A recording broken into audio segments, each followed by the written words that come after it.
Chapter 1. The Mysterious Visitor. It was one of those days that bled into another with no clear distinction, the kind that happened often when life settled into a dull, predictable rhythm. The type of day where the hours blurred together, one indistinguishable from the next, and the world outside felt like a distant echo. I had no reason to believe this Tuesday night would be any different. It was a night like any other. The sky, draped in a blanket of dark clouds, reflected the mood of the city, a sea of gray, broken only by the harsh glow of neon lights and the distant hum of traffic that seemed to never stop. I was returning from the corner store with a plastic bag full of the usual groceries: bananas, a loaf of bread, peanut butter, and a few cans of soup, and I couldn't shake the feeling of monotony that seemed to hang over me like a cloud. As I approached my building, I barely took in my surroundings, my mind already half lost in the thought of the evening's routine. Make dinner, watch some mindless television, and then collapse into bed to do it all over again the next day. There were times, I suppose, when the quiet of routine felt comforting. But on this particular evening, it felt suffocating. I lived alone in a small apartment just off the main avenue, tucked away in the far corner of an old building that had seen better days. The paint was chipped, the floors creaked, and the walls were thin enough that I could hear my neighbors' conversations, their arguments, and the occasional burst of laughter or music late into the night. It wasn't much, but it was home. The rent was cheap, which was about all I could afford, and it offered me the solitude I didn't know I needed. My life had been a simple one, a routine existence where I worked as an underpaid mechanic by day, fixing whatever broke for the city's citizens, and came home at night to the comfort of my quiet, unassuming space. My life had always been grounded in the tangible wrenches, engines, grease, and the steady rhythm of turning bolts. I liked it that way. It was safe. It was predictable, and I hadn't known any different. But that night, everything changed. As I reached the doorway to my apartment, the usual sense of exhaustion filling me, I noticed something strange, a shadow at the foot of my door. It wasn't the usual pile of mail or trash that sometimes collected outside. No, this was something different. At first, I thought it was some sort of joke, maybe a prank someone had left for me to discover, an oddly shaped pile of garbage, or an abandoned suitcase left for me to inspect. But as I got closer, I realized with a sharp intake of breath that what I was seeing was no joke at all. A figure lay crumpled at the doorstep, almost as if they had collapsed in a heap and didn't have the strength to move. At first, I couldn't make out many details, just a silhouette, a small shape lying on the ground, almost as though it were part of the shadows. My heart stopped in my chest, and I instinctively dropped the grocery bag I was holding onto the floor with a soft thud. My first reaction was to step back, unsure of what I was seeing, unsure if I should call the authorities or leave the scene entirely. After all, I didn't know if this was some trick or if someone had been hurt in a crime gone wrong. But then my eyes began to focus, and what I saw next froze me completely in my tracks. It wasn't a person, not exactly. This figure wasn't someone from around here. I could tell that much. The first thing I noticed was the color of her skin: lavender. Not just a pale purple, but a soft lavender that seemed almost translucent in the weak light from the hallway. Her skin shimmered faintly, as though it was dusted with a layer of fine dust or some kind of cosmic glow. At first, I thought she was wearing some kind of glowing bodysuit, but then I saw the gentle rise and fall of her chest, and the way her delicate features relaxed in sleep, or unconsciousness, I should say. The next thing that caught my attention was the small, almost ethereal shape of her, an alien, no doubt about it. My mind raced with confusion, and I blinked, unsure if I was imagining things. Was I seeing things? I couldn't process the sight before me, couldn't make sense of it. My first instinct was to turn and run, to call for help, to leave this strange visitor outside, but something stopped me. There was an overwhelming sense of responsibility, of seeing someone in need, someone who couldn't help themselves. Despite my doubts and my fear of what I was witnessing, I couldn't just walk away. I stepped closer. I bent down slowly, cautiously, my hands shaking just slightly as I checked for signs of life. She was breathing, though faintly. Her chest rose and fell in the most delicate rhythm, and I could see the slight flutter of her eyelids. Her face was soft, round, almost childlike in its innocence, but there was a certain determination in the set of her jaw that made her seem fierce, even in her unconscious state. The world around me seemed to quiet as I kneeled beside her, unsure what to do next. She was clearly from another world, perhaps a different star system altogether, and here she was, collapsed on my doorstep, alone and helpless. I knew I couldn't leave her there. So, without another thought, I picked her up, cradling her gently in my arms. She was light, surprisingly so, though there was an almost magnetic pull to her, like a presence that demanded attention. Her skin, though soft and delicate, seemed almost resilient, as if it could withstand the most extreme conditions of the universe.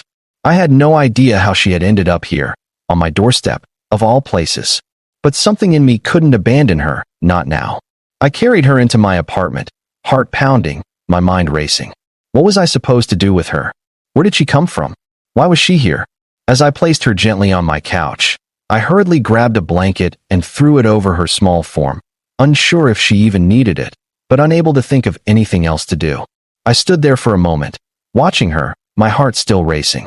The sound of the city beyond my window, the usual hum of traffic and the distant clamor of voices, seemed so far away now. I was no longer just a mechanic. I was a caretaker, a protector, even if I didn't understand why. I quickly moved to the kitchen to get some water, my mind still spinning with questions.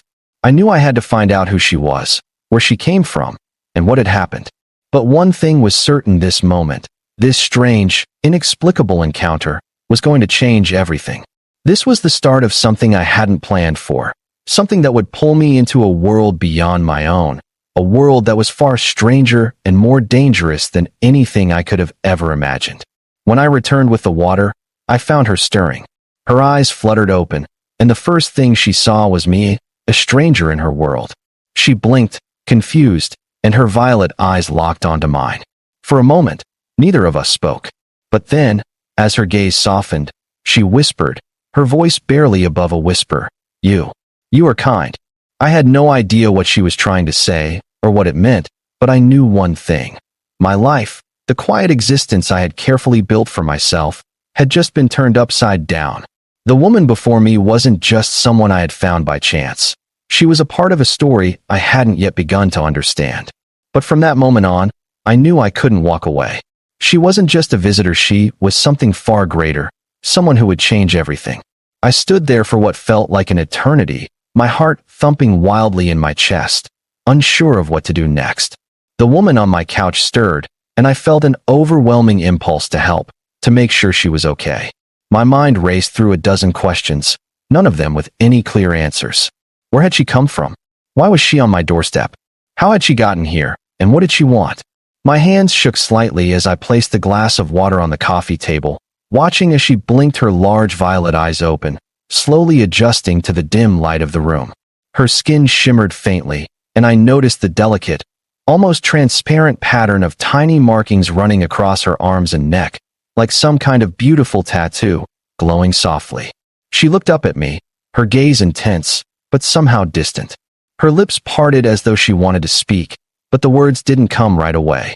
Her expression was a mixture of confusion and vulnerability, and my heart went out to her in that moment. Whatever had brought her here, whatever she had been through, it was clear she wasn't in any condition to answer the barrage of questions I had for her. Instead, she just stared at me, as if trying to understand what kind of person I was, and what this strange place was. "Are you all right?"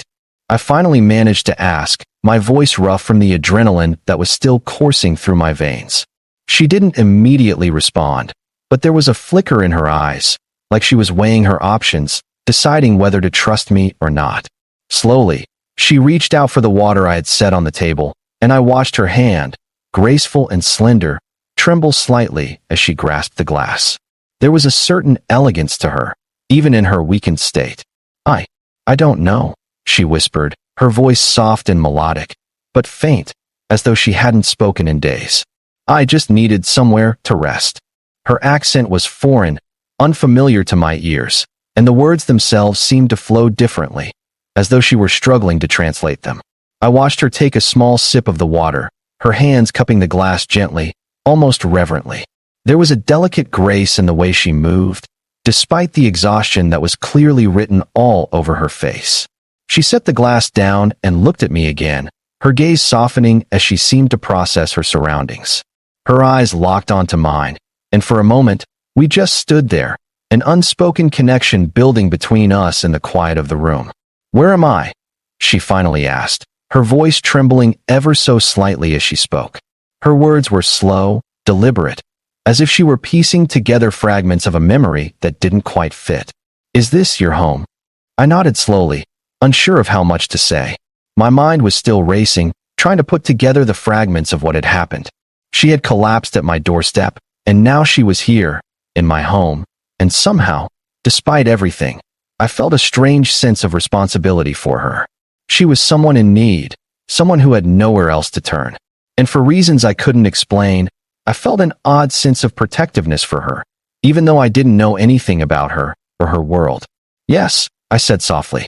"This is my home. You're safe here." Her eyes brightened slightly at my words, though there was still a deep sadness in them. She looked down at her hands, then back at me, her face still soft with uncertainty. I didn't mean to cause any trouble," she said quietly. "I didn't know where else to go. I was lost." I could feel the weight of her words pressing into my chest. There was so much she wasn't saying, but I knew she had suffered. Her body was frail, her clothes torn and dirty, and the strange, glowing markings on her skin only deepened the mystery of who she was and where she came from.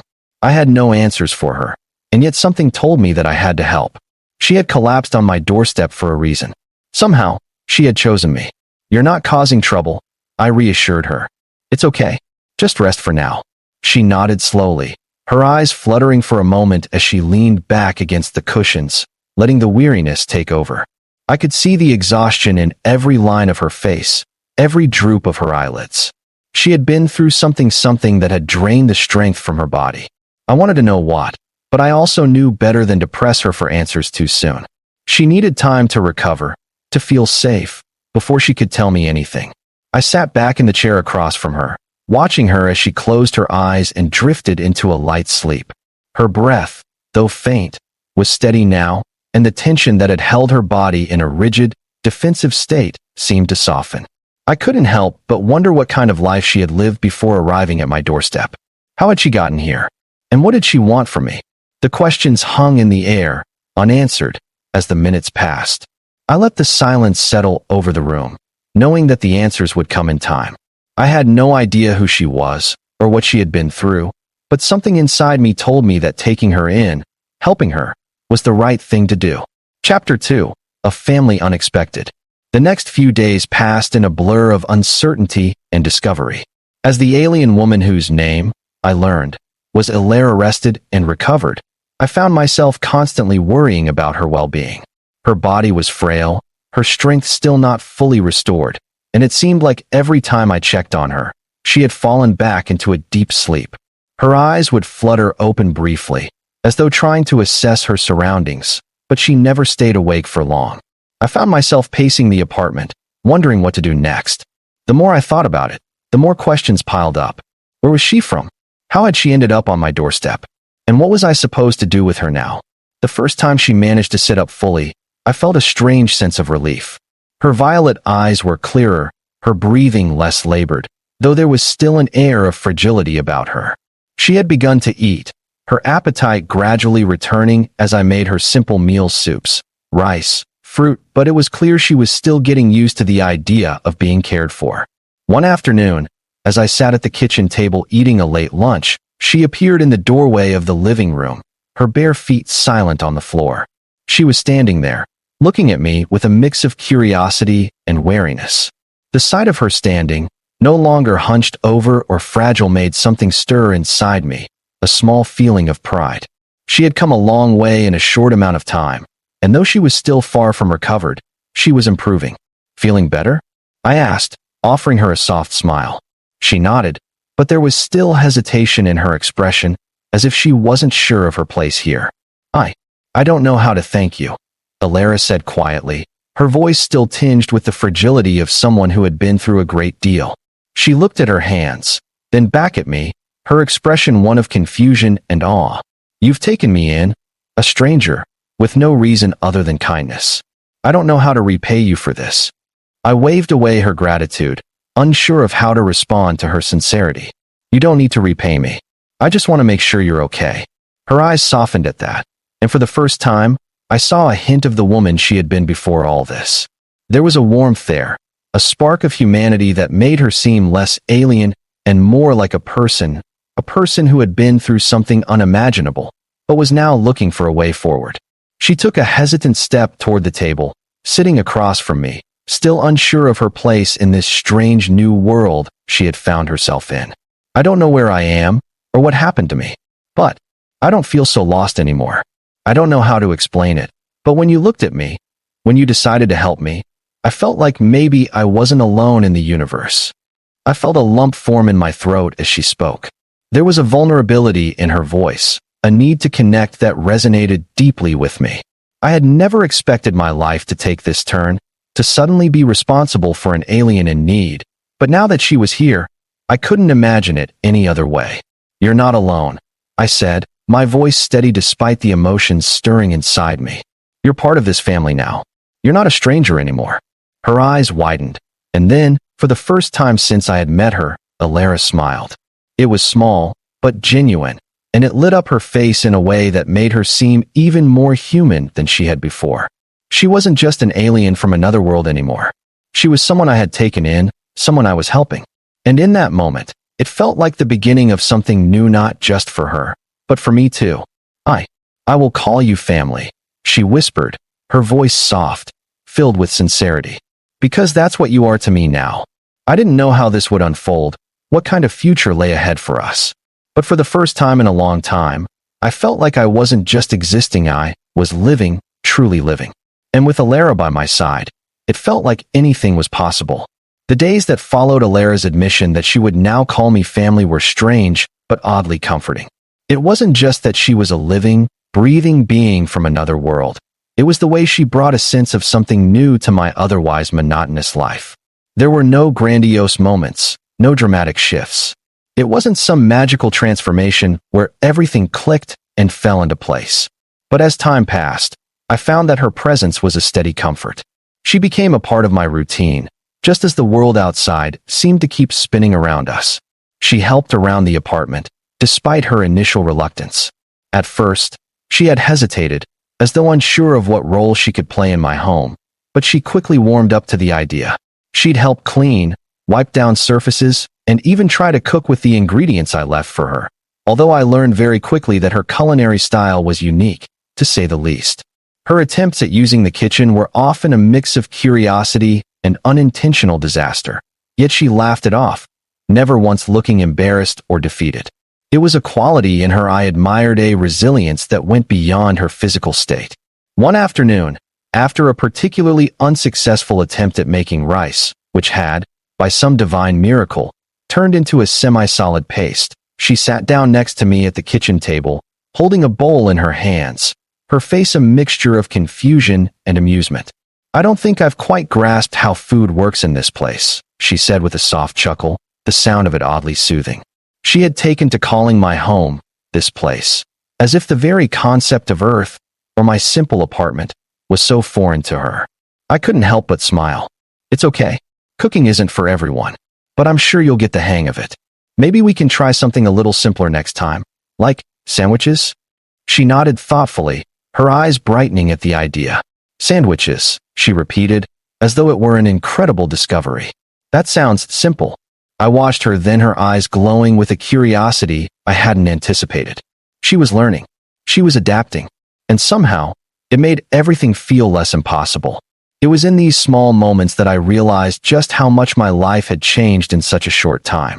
But despite the light-hearted moments, there were still things left unspoken between us, things we hadn't addressed.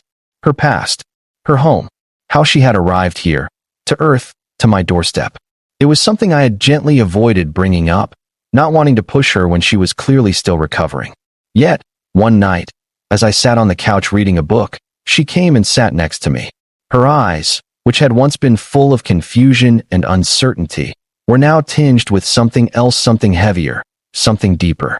"I need to tell you something," she said, her voice low, almost as though she were afraid to speak. I put my book down, giving her my full attention. I could sense the gravity of her words before she even said them. "You don't have to tell me everything," I said softly. "I know you're still adjusting, but whenever you're ready, you can share whatever you want." I'm not going anywhere. Her lips trembled slightly, and for a moment, I thought she might break down in tears. But instead, she exhaled sharply, gathering the courage to speak. I'm not from around here, she began, her voice tight. I'm from a planet far, far away. I was part of an expedition, a mission to explore new systems, new galaxies. But something went wrong. I don't remember exactly what happened. There was an attack, something violent. Our ship was damaged, and I ended up here, alone, lost. Her eyes drifted to the floor as she spoke, her voice shaking. It was clear that the memory was still fresh in her mind, still a wound she had yet to fully heal. I could see the weight of it in her posture, in the way her shoulders slumped. There was so much more she wasn't saying, and yet, in that moment, I could feel the pain radiating off her. I wanted to reach out and comfort her, but I could sense that she wasn't ready for that yet. I don't know why I came to you, she continued, her voice growing more distant. I don't know if it was by choice or if the crash just brought me here. But now I feel like I'm part of this world. I feel like I don't belong, and yet I do. Somehow, her words struck a chord deep within me. She had come here, not because she had chosen it, but because fate, chance, destiny had pushed her toward my doorstep.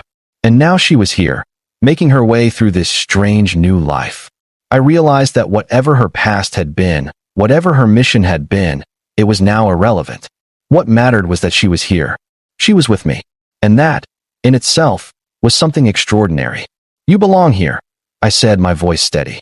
You may not know everything about Earth or about this world, but you belong here with me. This is your home now. Alara looked up at me, her eyes wide, as though surprised by my words. And in that moment, I realized how much her presence had changed me. She had become more than just a stranger I had taken in. She had become a part of my life, my family. I didn't know what the future held, or how long she would stay. But I knew one thing for sure: she wasn't just some lost alien. She was a person, and she had chosen to trust me, to call me family. For a long time, neither of us spoke. The silence was comfortable, peaceful, as we both sat in the quiet of the apartment, the world outside continuing on without us. And in that silence, I realized how much I had learned in these past few days. Life was unpredictable. The universe was vast and full of surprises. And yet, even in the most unexpected of circumstances, there was always room for family. Chapter 3: A New Beginning. The days that followed became a blend of new routines and surprising discoveries. I found myself waking up each morning with a sense of purpose I hadn't had before. It wasn't just about going to work anymore. It was about taking care of Alara, about helping her find her way in a world that was as strange to her as hers was to me. She was no longer just a mysterious stranger. She had become someone I was responsible for, someone who had quietly become a part of my life. Each day brought new challenges for her. Learning the basics of human life was no small feat. Simple things like eating with utensils, navigating public transportation, and even understanding the concept of money, things I had taken for granted, were all new to her.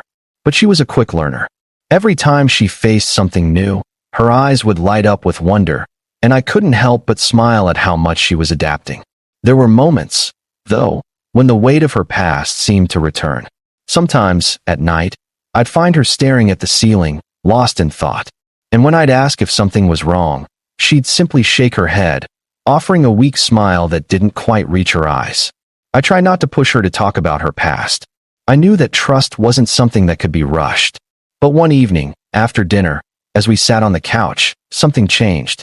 She turned to me, her violet eyes searching mine, and for the first time, there was no hesitation in her voice. I think I'm ready, she said softly, to tell you more about where I'm from. About what happened. I nodded, my heart pounding in my chest. I didn't know what to expect, but in that moment, I knew that this was the next step in our strange, unexpected journey. Whatever came next, we would face it together. The alien woman who had collapsed on my doorstep had become my family. And as I looked at her, I realized that we had both found something we didn't know we needed. The next few weeks were a blur of learning and adapting for both of us. Each day brought new discoveries, not just about Alara, but about myself as well. I never expected that my quiet, solitary life would turn into something like this, sharing my space, my time, and my energy with someone who wasn't even from this world. But as time went on, the awkwardness faded. Alara began to fit into my life in a way that felt natural. We developed routines. I taught her the basics: how to use the washing machine, how to work the television remote, how to cook simple dishes. Her initial shyness had started to ease, and I noticed her becoming more confident each day, eager to learn and explore. There was a certain joy in seeing her smile as she tried new things, her excitement when she learned something simple, like the thrill of discovering chocolate for the first time. I never thought something as mundane as a piece of candy could bring such delight to someone, but Alara's reaction was pure wonder. It was moments like that, moments of shared laughter and discovery, that made everything feel less strange, less surreal. She wasn't just an alien in my apartment anymore. She was a person, someone I cared about, someone who had become a part of my world. But despite her growing comfort in her new surroundings, there was still a part of Alara that held onto the past, the weight of her memories, the uncertainty of where she truly belonged. One evening, as we sat on the couch after dinner, I noticed her staring at the window, her gaze distant. The silence between us felt different, than heavier, filled with unspoken thoughts. It was clear that there was something more she needed to share, something she hadn't fully revealed yet. She had been hinting at her past for days, and I could feel the unease in the way she avoided certain topics. "I've been thinking about it," Alara said, her voice quiet, almost hesitant. "About telling you more about where I came from. About my mission." I turned to face her, my heart quickening. I had known this moment would come eventually, but I didn't realize how much I was hoping it would. I wanted to understand her, to know the truth. She wasn't just a lost soul who had wandered into my life. She had a history, a purpose, and now I was ready to learn it. "You don't have to tell me everything if you're not ready," I said softly, my voice steady despite the nervous flutter in my chest. "But if you want to, I'm here." Alara took a deep breath, her violet eyes searching the room as if gathering the courage to finally speak. She looked down at her hands, and for a moment, I wondered if she was remembering the pain of what had happened. Then, slowly, she began to speak. "I came from a place far from here, a distant star system, one that's not even in your galaxy. I was part of an exploration mission, sent to discover new worlds, new resources. My people, the Solari, were once powerful, thriving. But then there was a war. It tore my planet apart.